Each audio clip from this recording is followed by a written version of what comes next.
Somewhere beneath the mountains of central Iran, thousands of centrifuges are spinning. Not in a building you could photograph from a satellite, not in a facility you could strike with a conventional missile, but deep underground, carved into solid rock, buried under hundreds of feet of earth and stone in places that were specifically designed so that no bomb on the planet could reach them. This is not a conspiracy theory. This is not speculation. This is the stated, documented, engineered reality of Iran's nuclear program, and it represents one of the most dangerous and complicated strategic dilemmas that the United States and its allies have ever faced. Because here is the uncomfortable truth that military planners, intelligence analysts, and world leaders have been quietly wrestling with for years. America has spent billions of dollars developing the most powerful conventional bombs ever built, and there are places inside Iran where even those bombs might not be enough. So today we're going to go deep, literally and figuratively, into the underground world of Iran's nuclear program. We're going to explore where the uranium actually is, why it was put there, how deep it really goes, what the most powerful bunker-busting weapons in the world can actually do, and why the answer to the question, can we destroy it, is far more complicated than any politician will admit on television. Let's start at the beginning. Iran's nuclear program did not start as a weapons project. It started, at least officially, as an energy project backed, ironically, by the United States itself. In the 1950s and 60s, under the Shah of Iran, America actually helped Iran develop civilian nuclear infrastructure under the Atoms for Peace program. The logic was simple. Iran had oil, but oil wouldn't last forever, and nuclear energy was the future. Then came 1979. The Islamic Revolution swept away the Shah, replaced him with Ayatollah Khomeini, and suddenly the relationship between Washington and Tehran turned from partnership into one of the defining geopolitical rivalries of the modern era. The nuclear program slowed, and then quietly it transformed. By the late 1980s and throughout the 1990s, Iran began rebuilding its nuclear capabilities. But this time, the program had a dual character. On the surface, it was still about energy, still about civilian power generation, but underneath, in classified briefings, in the assessments of foreign intelligence agencies, in the satellite images being analyzed in Langley and Tel Aviv, a different picture was emerging. Iran was pursuing the full nuclear fuel cycle. That means not just buying enriched uranium from someone else, but building the capacity to enrich it yourself. And enrichment is the key, because the same process that produces low-enriched uranium for a power reactor, if you just keep going, if you spin those centrifuges a little longer, push the enrichment a little higher, produces highly enriched uranium, weapons-grade uranium, the kind that goes into a bomb. The world began to notice, and Iran began to prepare for that attention. In 2002, an Iranian opposition group publicly revealed the existence of 2 secret nuclear sites that the Iranian government had not declared to the International Atomic Energy Agency. One of them was called Natanz, the other was called Iraq. Natanz, located in Isfahan province in central Iran, became the centerpiece of the world's nuclear fears. It was not just a nuclear facility, it was an underground nuclear facility. Iranian engineers had built the enrichment halls beneath the surface, not as an afterthought, not as a renovation, but as a deliberate, calculated decision, made from the very beginning of construction. Why underground?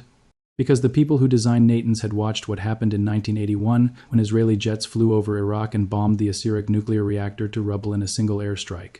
They had watched what happened in 2007 when Israeli jets destroyed a suspected Syrian nuclear facility in a single night. They understood the lesson. If your nuclear program is above ground, it is one good airstrike away from becoming a smoking crater. So they went underground, deep underground. The main enrichment halls at Natanz are buried under approximately 8 meters of reinforced concrete and an additional layer of earth.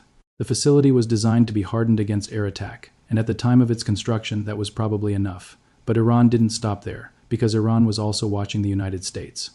And America had a long history of building bigger and bigger bombs. Let's talk about bunker busters. Because to understand why Iran went even deeper underground, you have to understand the weapon it was trying to escape. The bunker-busting bomb is not a new concept. During World War II, British engineer Barnes Wallis, the same man who invented the bouncing bomb used in the famous Dambusters raid, developed a series of massive deep penetration bombs called Tallboy and Grand Slam. These were enormous weapons, weighing up to 10 tons, designed to bury themselves into the earth before detonating, creating a shockwave that could collapse underground structures without ever having to make a direct hit. The Americans took that concept and spent decades refining it.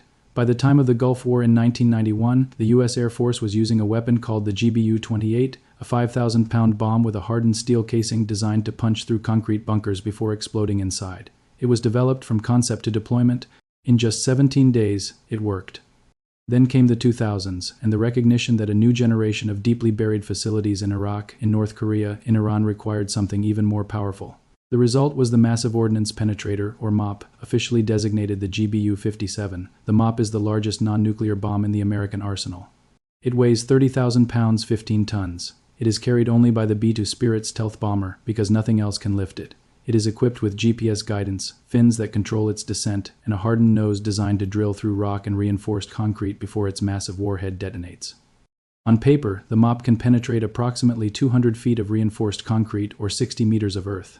It is, by any measure, a staggering engineering achievement, a weapon of almost incomprehensible destructive power, and it was designed with one primary target in mind: Iran. Specifically, it was designed with a facility called Fordow in mind, and Fordow is where this story gets truly alarming. Fordow was revealed to the world in September 2009 when President Barack Obama, alongside British Prime Minister Gordon Brown and French President Nicolas Sarkozy, stood before reporters and announced that Western intelligence agencies had discovered a secret Iranian uranium enrichment facility that Iran had not declared. The location, a mountain near the holy city of Qom, carved directly into the rock. The Iranian government had reportedly been building Fordow for years in secret, and when the technical details began to emerge, military planners immediately understood why Iran had chosen that location and that depth. Fordow is not just underground, it is inside a mountain. The enrichment centrifuges at Fordow sit under approximately 80 to 90 meters of solid rock, nearly 300 feet of mountain above them. The facility was not built by digging a hole and covering it. It was built by tunneling horizontally into the mountain itself, carving out chambers in the rock, hardening them, reinforcing them, and then setting up the centrifuges inside. Even the GBU-57 Massive Ordnance Penetrator, America's biggest, most powerful conventional bunker-busting bomb, is widely assessed by analysts as potentially insufficient to destroy the deepest portions of Fordow in a single strike. You would need multiple hits in exactly the same location to have a chance of collapsing the tunnels beneath, and doing that requires getting B-2 bombers close enough to drop those bombs in contested Iranian airspace, potentially against sophisticated air defenses. It is worth pausing on that for a moment. The United States spent hundreds of millions of dollars building a bomb specifically to destroy this facility, and serious credentialed military analysts say it might not be enough. That is the world we are living in. But the story of Iran's nuclear geography doesn't end at Fordow, because Iran has been expanding, diversifying, and hardening its nuclear infrastructure for decades, and the full picture is more complicated than any single site. Natanz remains the largest enrichment facility. It has both above-ground pilot plants and the deeply buried commercial enrichment halls. Following the Stuxnet cyberattack, the covert American-Israeli operation that used a computer virus to physically destroy Iranian centrifuges around 2010, Iran rebuilt, hardened further, and expanded. Today, Natanz houses thousands of centrifuges, including newer, more advanced models that enrich uranium far more quickly than the older designs that Stuxnet targeted. Then there is Isfahan, where uranium conversion takes place, the process of converting raw uranium ore into uranium hexafluoride gas, the form in which it's fed into centrifuges. Isfahan is less deeply buried than Fordow, but it is still heavily hardened and defended. There is Iraq, where a heavy water reactor once raised Western fears about a plutonium pathway to a bomb because there are two roads to a nuclear weapon, uranium enrichment being one and plutonium production being the other. Under the 2015 Joint Comprehensive Plan of Action, the Iran nuclear deal, the Iraq reactor was supposed to be redesigned to eliminate the plutonium risk, but with the American withdrawal from that deal in 2018, the future of those commitments became deeply uncertain. And then there are the sites we don't fully know about. The intelligence community is candid about this uncertainty. Given that Natanz was secret until 2002 and Fordow was secret until 2009, the question that haunts analysts is obvious. What else is there? What other tunnels have been dug? What other mountains hollowed out in the years since those revelations? To understand Iran's strategic logic, you have to understand how they think about their nuclear program, not as we imagine they think about it, but as they actually do. Iranian strategists are, whatever else you think of them, not irrational. They have watched the history of the last 30 years with great clarity. They watched Saddam Hussein's Iraq, which did not have nuclear weapons, get invaded and dismantled. They watched Muammar Gaddafi's Libya, which gave up its nuclear program in exchange for Western acceptance, get NATO airstrikes years later that helped bring down his regime. They watched North Korea, which tested a nuclear device and held on to it, remain a sovereign state that no one has tried to regime change. The lesson from Tehran's perspective is not subtle. Iran's nuclear program is, at minimum, an insurance policy.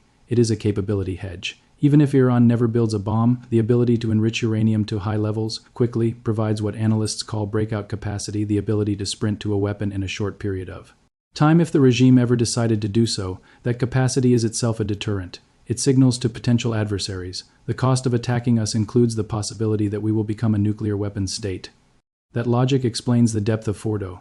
Iran was not just trying to protect its centrifuges. It was trying to protect its deterrent. It was engineering a situation in which destroying its nuclear program would be, at minimum, extremely difficult, costly, and uncertain, and therefore in which the decision to attempt it would require a level of political will that might never materialize. So far, that calculation has held. The question of whether military action against Iran's nuclear facilities is feasible has been studied, war-gamed, and debated in Washington, Jerusalem, Riyadh, and Brussels for decades. And the honest answer, the answer you get when you strip away political messaging and look at the actual technical and strategic assessments, is deeply uncomfortable. A US or Israeli strike on Iran's nuclear facilities could set back the program. Estimates vary, but assessments from various think tanks and former officials suggest anywhere from 2 to 5 years of delay might be achievable through a sustained multi-day air campaign. That is not nothing. 2 to 5 years is time for diplomacy, for sanctions pressure, for internal Iranian politics to shift. But it would not eliminate the program.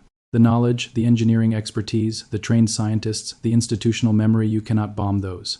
And Iran has shown repeatedly that it can rebuild. After Stuxnet destroyed thousands of centrifuges, Iran rebuilt and expanded after assassinations of nuclear scientists' operations.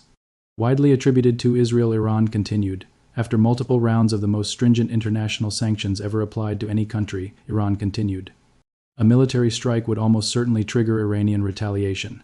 Iran has a significant missile arsenal. It has proxy forces across the region: Hezbollah in Lebanon, militia groups in Iraq, the Houthis in Yemen. A strike on Iran's nuclear facilities would not be the end of a crisis. It would be the beginning of one. And then there is the question of what happens in the months and years after the strike. A damaged, humiliated, domestically pressured Iranian government, stripped of its nuclear deterrent capability, might actually have more incentive, not less, to reconstitute a weapons program as quickly as possible. And the next time around, they would build it even deeper. There is a different path, and it has actually worked before, partially, imperfectly, controversially, but demonstrably worked. In 2015, after years of negotiations, the United States, the United Kingdom, France, Germany, Russia, and China signed the Joint Comprehensive Plan of Action with Iran. The deal was complex, running 200 pages of technical annexes. But its core logic was simple. Iran agreed to significant limits on its enrichment program, accepted intrusive international inspections, and in exchange, billions of dollars in sanctions were lifted. For a few years, the deal held. Iran's breakout time, the estimated period it would take to produce enough weapons-grade uranium for one bomb, extended from what analysts estimated was a matter of weeks to approximately 1 year. International inspectors gained access to facilities they had never entered before. Then, in May 2018, the Trump administration withdrew from the deal, calling it deeply flawed. Iran, without the sanctions relief it had been promised, began incrementally stepping back from its commitments. Enrichment levels climbed, advanced centrifuges that were supposed to stay in storage began spinning. Breakout time began to shrink. By the early 2020s, Iran had enriched uranium to 60% purity, well beyond the 3.67% allowed under the nuclear deal, and alarmingly close to the 90% level considered weapons grade. The International Atomic Energy Agency reported that Iran had accumulated enough uranium enriched to 60% that, if further enriched, could theoretically provide material for multiple nuclear devices. The question of whether diplomacy can put that genie back in the bottle is now one of the defining questions of international security in the 21st century. So where does that leave us?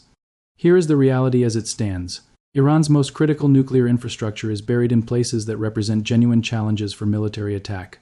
Fordow, inside its mountain near Qom, remains the hardest case, a facility that even America's most powerful conventional bombs cannot be guaranteed to destroy. Natanz is more vulnerable, but not easily or cheaply so. And whatever other facilities may exist in the shadows of Iranian mountains and beneath Iranian earth remain unknown variables in a strategic calculation that is already dauntingly complex. The uranium is there, spinning in centrifuges, accumulating in cylinders, enriched to levels that the world has never allowed Iran to reach before. It is there precisely because the people who put it there understood that depth is a form of deterrence, that rock and earth and concrete are a kind of diplomacy, or rather a replacement, for diplomacy that failed to hold. America's deepest bombs might damage Fordow. They might collapse a tunnel, destroy a centrifuge hall, set back the program by months or years. But they cannot undo the knowledge. They cannot erase the engineering. They cannot unmake the choice that Iran made, decades ago, to pursue the capability and to hide it so deep that no easy answer exists. The mountains of Iran hold a secret that the world has been trying to solve with satellites and diplomacy and sanctions and assassinations and bombs for 40 years, and as of today, the mountains are winning. That is not a comfortable conclusion. It is not the ending that anyone in Washington or Jerusalem or Brussels wants, but it is the honest one, and in matters of war and peace, of nuclear weapons and the future of global security, honesty, however uncomfortable, is the only foundation on which real solutions can be built. The centrifuges are spinning. The question is not whether we can destroy them. The question is whether we are wise enough to find a different way to stop them.